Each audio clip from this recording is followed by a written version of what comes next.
Hey folks, Everyone Loves Pirates here, back with another update for Dwarf Fortress. So as always, this is going to be for the last month. You can always go to bay12games.com/dwarfs and read it all yourself. But for those of you who prefer to hear kind of my thoughts on some of this stuff, or maybe you just don't like to read and you'd rather have someone read to you, that is fine. I'm happy to do so.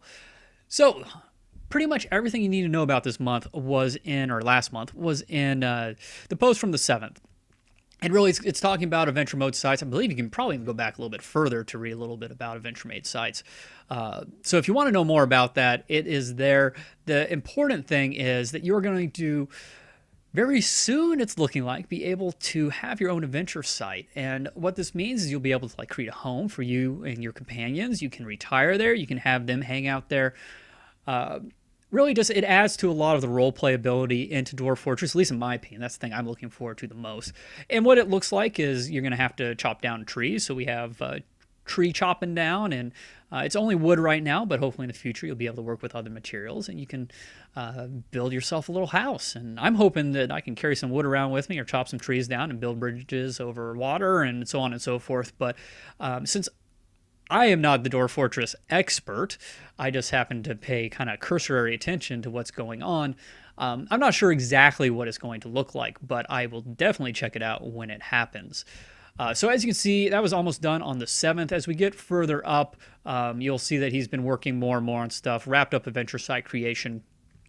Still kind of working on bugs, and elsewhere he does mention that there's probably going to be a lot of bugs in that release.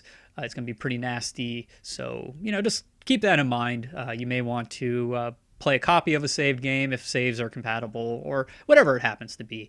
And I'll go into April a little bit here just to show that he's working on some more Fortress stuff. 30 jobs per work order limit is gone, and yeah, that's pretty much it for March. Now, there are a couple things I want to talk about since there's really not a whole lot to talk about there, but I want to kind of talk about the future of the game a little bit, which you can always find every month in the Future of the Fortress Reply. And also, we're going to look at the report because, oh, why not?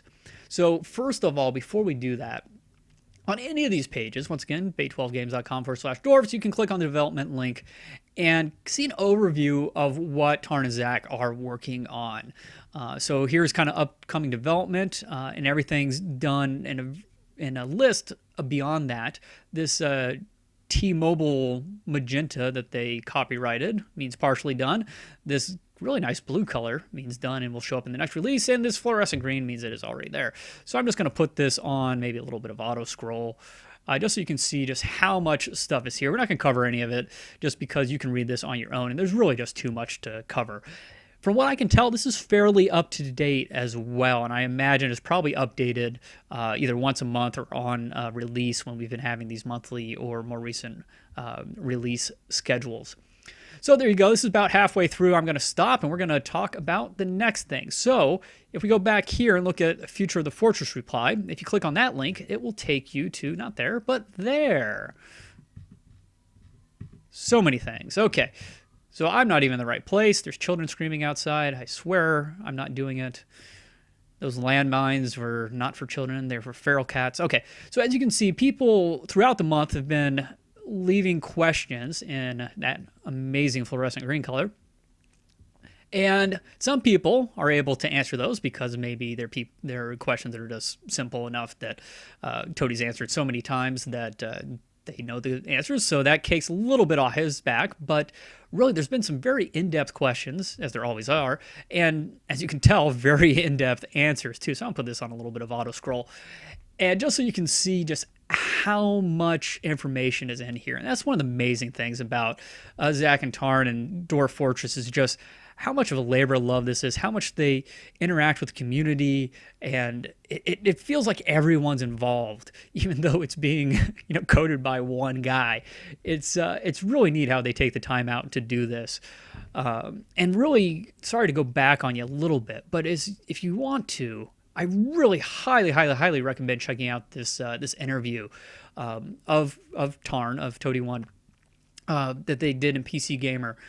It's really neat if you're interested in the development process, how he does things, how much time it takes. One of the sad things, just to give you, what I found interesting, one of the many things in there was that he created Dwarf Fortress as a game that he wanted to play. He couldn't find his like ideal game out there. So he's like, I'm going to create it. I think a lot of developers do this, and I think it's really neat. But the sad part of it is he's gotten to the point where he doesn't have enough time to actually play his game anymore. And especially since he's working on bugs and checking out, new things that he's put in the game. If it's in fortress mode, like it can take hours to get your fortress to the point to be able to check out some of the new content that he's maybe put in the game, or to find bugs that only show up after the fortress has been going for a while, or the bugs only in the new content, whatever it happens to be. So, I find that sad. He still does play some, and he gets to play people save games, which is great. Once again, that's the interaction between the community and the developer, where he wouldn't even be able to find a lot of these bugs or issues or whatever it happens to be unless he got these save games of these fortresses that people have put literally weeks of game time into. So I highly recommend checking that out if you're interested at all in what it takes to develop a game like this and how he goes about doing it. And there's other interviews that he's done in the past which are equally as interesting. So going back to Future of the Fortress Reply, once again, there's a lot of great information in here, but a lot of it's kind of dense and it's difficult to understand if you don't have an understanding of how the game works or what the general future of the game holds. So that might be a little dense, maybe a little difficult to get through, but it can be interesting if you're particularly interested in what is going on in the future, what is planned. Obviously, a lot of this stuff can change, which is why I don't really cover future stuff all that much. I'm much more interested in what actually gets released. Okay, let's look at Bay 12 Games Report. This is also every month, and it shows you the last few months and what people have donated. Once again, the game is free, and it is completely supported by donations, and it is a two-man team, Zach and Tarn, and really, I think this is really cool. It's very rare to find a developer who is this transparent with what they make. I think there's a lot. This is going to sound a little judgmental, but there's maybe I shouldn't say it, but basically, it's very easy for us as gamers to feel slightly entitled. For a free game, I'd hope a whole heck of a lot less. But you do get people you'll see every now and then on even the forums in Dwarf Fortress being like, okay, when are we going to get this? When are we going to get this? Especially when it was 2 years without an update. Be like, just give us an update, anything. I get it. People are very, they love this game. They get worked up over it. But, it can be difficult to be so gung-ho about something and realize, or sometimes it's difficult to realize what actually goes into it. If you read that interview, you'll see how much time they spend on this game. If you look at, these responses, you can tell this took hours to write these responses, if not an entire day to go through this. So I don't even know where any of my tabs are. So really, I'm just saying that it's great that they have this level of transparency. Yeah, you can run the math and be like, oh, well, they made like $100,000 a year because of if you kind of do the averages or something. But, once again, that's for two people. They're running their own company. So all those hidden charges that you don't see in your paycheck, taxes, healthcare, all these things that are provided through your employer, your employer does before you ever even see it in your paycheck. You don't realize that. Very few people pay attention to how much the government's taking out of their pocket. They know that it's gone, but they don't really pay attention to how much it is. So, and they don't realize that it hasn't been taken out of these numbers. These are pure donations. At the end of the year, they're going to have to pay taxes on all that money. So now $100,000 goes down to, who knows, $60,000. $100,000 puts you easily in upper middle class, I believe. It's way more than I probably ever make.